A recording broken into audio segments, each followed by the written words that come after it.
marka ugu horeysa waxa farxadii ah inaan halkan uga mahadnaqo hablaha soo qaban qaabiyay xafladan ee ay hormoodka ka tahay farax iyo inta ka soo qayb gashay kale rag iyo dumarba inaan idhaahdo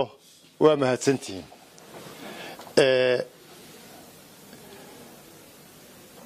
wax kasta waxa laga eegaa xagga qalbiga anigana waxay raali geliyaa waxa weeye qalbiga xafladaha quruxda badan iyo waxyaabaha sacabka la garaacay iyo marar badan waa aragtay anigoo ka hadlaya oo ma ihi dadka jecel ma aragtay oo sabankii siyaad bare sidiisii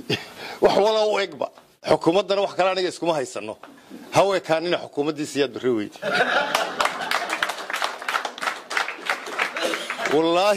wallaahi inaan wax kale isku haysan waayo waxa u dhintay 100,000 oo qof waxa u dumay magaalooyin dhan in aynu samayno Somaliland ka duwan wixii aynu ka dagaalanay maanta magacan mujaahid ay ugu celcelinaysaan aad looma jecla oo waxyaabaha loogu neceb yahay dadka qaar waan ogahay inta badan dadka waxaan ku yiraahdaa anagu qalbiyada dadkaan ku qoranay waxa kale oo haday naga dhamaadaan hadaa waxa kale oo dhan tirtirtaan qalbiyada dadka iyaga naga ma tirtiri kartaan waxaan marxaati ka ahay taariikhyaal wuxuu ahaan jiray nin nabad sugidiisii aad baraa burcaan ugu galay laascaanood buu u baxsaday 8 sanadood buu madaxweyne ka noqday Somaliland wallahi waniga markale ku celiyay ragga maanta jooga ee waliba inaga sheeganaya waxa uga ixtiraam badan halgankii uga ixtiraam badnaa xukuumadii taariikhyaal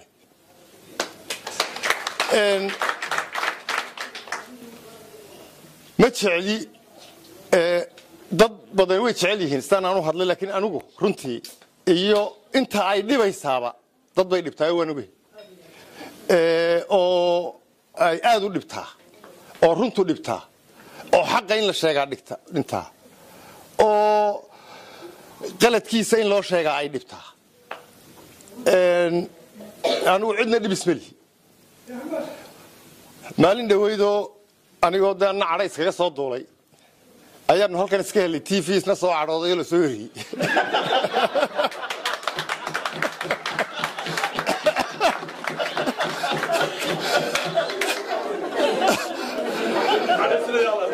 show waxba ma aragtay waxbaanu ya waanu deelay wala caraysan shawaan yara talaxtay oo iyaguna waqtigiiba yara dheereeyay aniguna show yara talaxtay dad badan bay runtii damaqday dad ay damaqday baa jira oo kulli dumarku waxay jecel yihiin in wanaag oo qura laga hadlo laakiin anigu waxaan idhaahdaa xamar oo qori isla dhacaysa iyo qolada wada hadlaysa ma la qaat aan xabada isla bixin ayaa ka fiican kuwa xabada hadii la wada hadli waayana oo afka in laga wada hadlo la diidana gacanta waa laga wada hadlayo bil qasabiyadu xukuumadana anigu waxaan kula taliyaa alxamdulillah dhaha oo wixii ragii hore soo maray waa ka bad qabtaane nasiib darada taagan waxay tahay xukuumadda anu mar badnaan ku celiyay xukuumaddu reer maaha dhaliisha loo jeediyo xukuumadana maamulka loo jeediyo laakiin waxa nasiib darro ah garbadiiri waxa la nin daguugan ma weydo qolada xagga waan isa soo qancin aanu wadankii wada joognay laakiin qolada halkan aad isuma naqaano show arrinkaasoo TV-gu baa dib soo hadlay kaalay TV-gii waa lagu haystaayo 40 nin baa la soo xulayo ninkii laga soo xulay baad la doodaysaa kulmiyana waan waay digida wuxuu eegayo kulmiyo waan qaanay 7 sanadood baan waan asaasayba reer kulmiyana waan la xiriir xukuumadana waan la xiriir labaduba waxay qiraan inaanay ninkaas iyaga metelin qoladii baan la hadlay wax ku wardaaniga qoladii aan wada hadli lahayn waxay leeyihiin anana kula hadli mayno cidina nama matashay dee anigu ninkaa iman maayo laakiin xaqiiqadu waxa weeye hadalkaa maamulka loo jeedinaya ninka eedaa maamulka intuu xambaarto reerkooda la dhex taga ee ka dhiga in reerkooda loo jeeda war arrinkaasi waa arrin xun maamulada waynu wada leenahay madaxweynayaasha waynu wada dooranaa way inaga dhaxeeyaan xukuum anigu haddaan reer dhaliilaya reerka uma maro xukuumad waayo xukuumaddu waa dawlad reernimay u wada hadlaan ninka isiraa ku daafac reernimo waad qaldan tahay baan anigu leeyahay maamulku waa maamulkayagii dawlad aan iyada ahayn malihin madaxweyne aan axmed siiraanye ahayn malihin laakiin hana tusina dee inay wixii tahay maaragtay reer baasha qabyaaladdan dee sa kale iska marmarinayo ee haddii inan lala hadlo qaldan oo halkaasuu ka caayaa cid walba juuq ciduma tiraa juuq haddii loo yidhaahna reer baa cadhanayo niman baa cadhanayo reerka iyagaa loo jeedaa kolkaa waxaan leeyahay waar maamulkuna waa maamul waa la dhaliilayaa mucaaridku wuxuu u joogaa inuu dhaliilo dee waa laysu soo galay mucaaridkiina waan xusuusinayaayo doctor fadalo in badan baynu bahasha haysan oo aynu dhaliilaheediiyo waxeeda kala gurayn dadkiina runtii inala arago waynu ka dhaadhicin laakiin su-aasha taagani waxa weeye maxaa dhaamay noo haysaan su-aasha maanta taagani waxa weeye garanay tan xun ee sheegaysaan maxaa dhaamay haysaan su-aashaas sidaynu uga jawaabi lahay waxaynu halkaa wada fadhino haddaynaan wax dhaamo u hayn dee xaq waxaa laynoogu leeyahay